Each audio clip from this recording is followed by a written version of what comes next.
It's good to be back, man. Turkey slices. Eat pig. We're gonna do this presentation, and don't mind Justice, he's recording stuff for me. This helps me. I love that bag, Noah. This helps me just with some other things. All right, mental toughness and performance enhancement training, part 2. We started on this last time, remember? Remember I said coming through the year, we're gonna focus on some new things, okay? So we're gonna go through. Here it is, man. Your life can change in an instant. My life changed dramatically on January 26th of this year. You see me, that's my car. I got hit, T-bone as they say. Fortunately, I just dropped my baby off at school. I just dropped her off 3 minutes prior to, and I was making the turn. Dropped my daughter off, so my daughter's good. See the vehicle in the back that hit me? See that little part right there? She came through, elderly woman came through a red light, just hit me. So it's not about her, and I'm thankful to be alive and be healthy. I don't have any broken bones. I went to Sparrow. We were legit, you know, God blessed it. But I want to make a point. How instantly your life can change. So you guys sit here with these goals about the future and these things you want to do. We talked about the goals to develop developing healthy, confident individuals with leadership, communication, character, building skills necessary to succeed in sport, as well as school and life. I always talk about, you know, the work I'm doing in sports psychology, but it's not just doing it in sports. That can translate over to the business world. You're going to see that really soon. But what do I really mean by this for you guys? How to be a man. Hey, how to be a man. Not a man I'm a man beating my chest. Own up to what you do. Well, even more than that. There's not even a question. I'm talking about how you can be a man where you can take care of yourself and your family and live the life you want to live, period. I'm talking about the real deal. And it can be done, but it's a process. So really quick to go over some things we went over before to remind you what we're talking about. No, this will be good for you when you're thinking about that Olympic gold medal you're going to get. Ways to enhance your performance include imagery, mental rehearsal, positive self-talk, breathing and relaxation techniques, maintaining proper motivation, thriving under pressure, forming positive, healthy habits, concentration, emotional control, and confidence. All right? What are those feelings that let you know you're about to be in that ideal state? What are those feelings? What are these characteristics? High energy, mental calmness, relaxed muscles, freedom from anxiety, self-confidence again, optimism, enjoyment. Hey, go out there and have a good time. Effortlessness. It's called automaticity too, right there. Alertness, control, and focus, all right? We're doing a quick recap. It's all about getting in the zone. I don't know what I was doing. I was in the zone, man. Man, you were killing them, man. Whether it's sports or your presentation or your assignment, when you get to writing, you're in the zone. There's a process, okay? And I just want you guys to be familiar with all the characteristics of it so as young men growing up, you can use these to be successful because all the successful people do it, okay? Greatness on and off the court. Kobe Bryant and Byron Allen. Who has more money? Probably don't even know who Byron Allen is. Byron Allen's from Detroit. Went out to Hollywood. At 14 years old, he was doing comedy. His mom was a publicist for NBC. So what he did was great. Now, this is the point I want to make. He would go to work with her, and he would walk around all the different sets. He would walk around and just kind of sit in the sets. He sat in Johnny Carson's chair for the Tonight Show. He would walk around. When I was a kid, my mother worked at the Detroit Institute of Arts. She worked up in the finance department. But when I would come see her, I would walk around. And I kind of became a little familiar with the arts. And it was crazy because I ended up being on the junior council for that, which was a big deal in the city. But here's my point, guys. When I talk to you, this is not one-dimensional. Oh, man, you got to be the best athlete. No. Byron Allen is a businessman, okay? Doing well. Byron Allen has a net worth of $300 million and can really go on to make $1 billion, he says. He has about 30 companies that he's created. So I'm telling you examples of people who aren't just gifted with physical capabilities. Can run, jump, and do all that. I'm talking about guys who use their mind, okay? So that means everybody in this room is included in this discussion. All right, good. Goal setting. We're going to focus on a few of these items today. Goal setting is one. And goal setting, research shows, can be task-orientated or ego-orientated. What does that mean? If it's task-orientated, you appear to have a greater intrinsic motivation and more willingness to perform the task for its own sake. What do you mean? Okay, we'll go from sports back to education. For just shooting free throws. I hate shooting free throws. I hate when I miss. But you just get in the process of just doing it and working on it. If you're a football player, talking about running the play and running it hard every time. Let's go to the academic side. Man, I'm going to work on this paper. man, I'm just going to do a rough draft because I just want to get my thoughts out. Some guys say, man, I just want to write this paper, be done, and turn it in. It's not going to be your best work. But that rough draft, you start exploring things and write a little bit more and using a little bit more different words, and you create a different thing. So let's move over. That's more likely to experience flow when you do it for the sake of doing it. It's a process, okay? Ego-orientated is different. You felt more enjoyment when you're doing the task. Some athletes said, I just felt good doing it. I want to beat him. I want to be better at it than someone else, okay? Even if it's ego-orientated with an academic situation. I had a buddy of mine, since 9th grade, we would compete on the exam to see who can get the best, and we would trade off with push-ups, okay? Here's the thing. Some say that's the right way to go, ego-orientated. Some say it's task-orientated. They're going to always be questions, but this is the point I want to make. I'm going to continue to make while we talk this morning.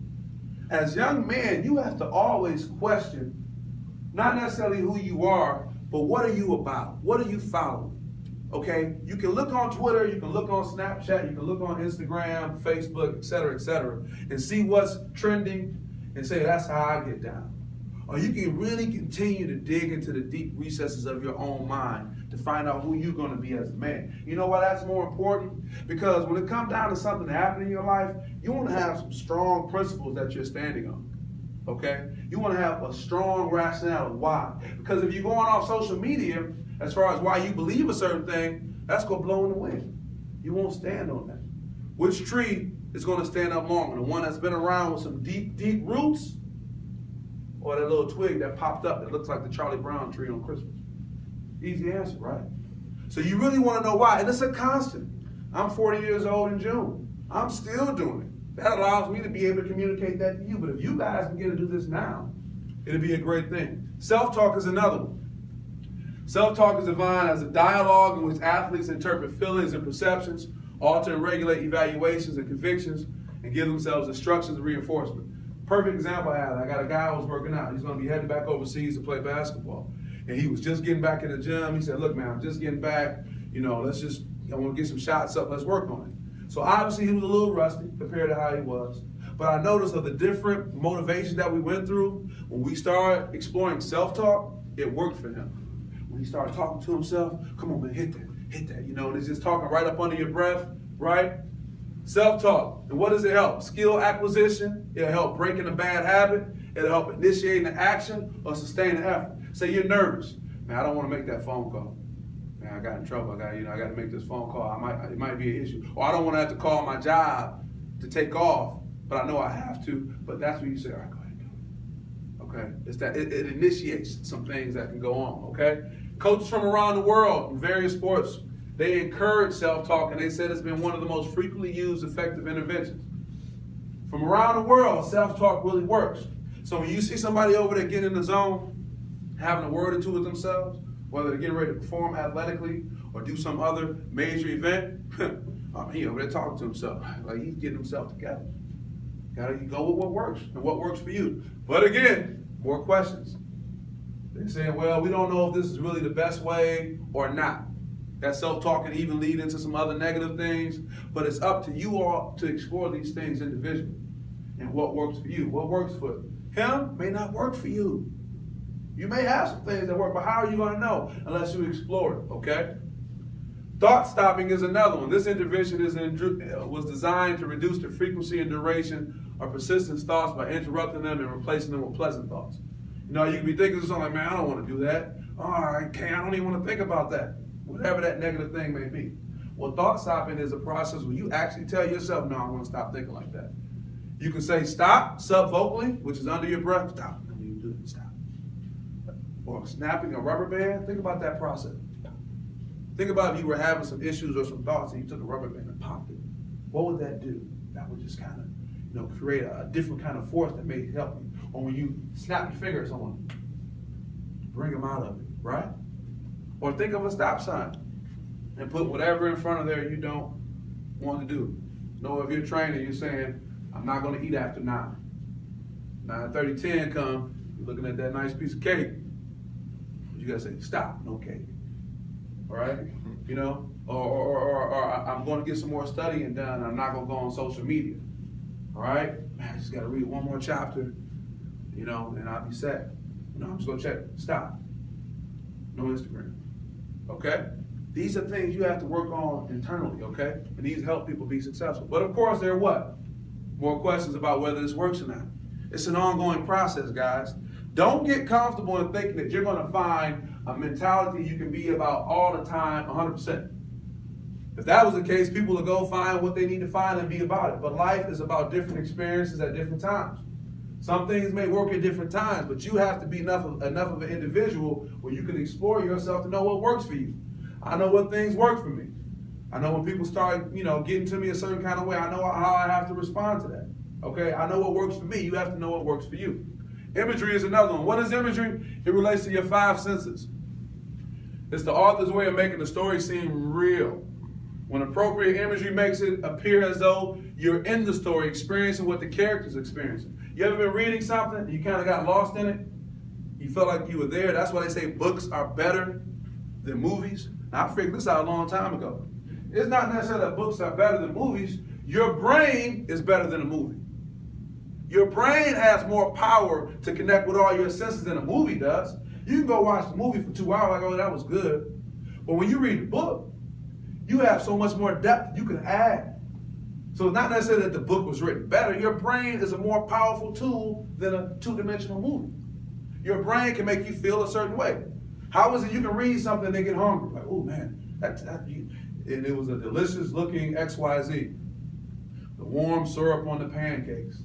You kind of like, your stomach like, I'm hungry. Get out of here. How did that happen? Because your brain is that powerful, gentlemen. Your brain can pull that kind of information and make a connection. Imagery is more than 200 published studies on that. And as a graduate student in sports psychology, now I have to respect the scholarly items that are out there that are written on certain things. It's frequently included in treatment packages. So when sports psychologists get with athletes and they say, well, I'm going to have them work on these few things, they also include the imagery part 2. In psychoneuromuscular theory, that goes back to Jacobson, 1930. That was studied years and years ago. And that's a concept that really talks about how your mind can lead your body to do things on a regular basis. They talk about muscle memory in sports. If you keep doing something for so long, you just do it naturally.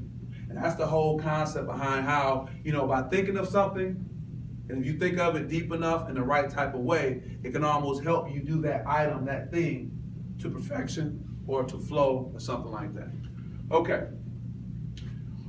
Let's everyone get out a piece of paper, and we're going to go through a few more things. We're going to do a really, really quick survey. This will be good. We have some time, okay? Stop.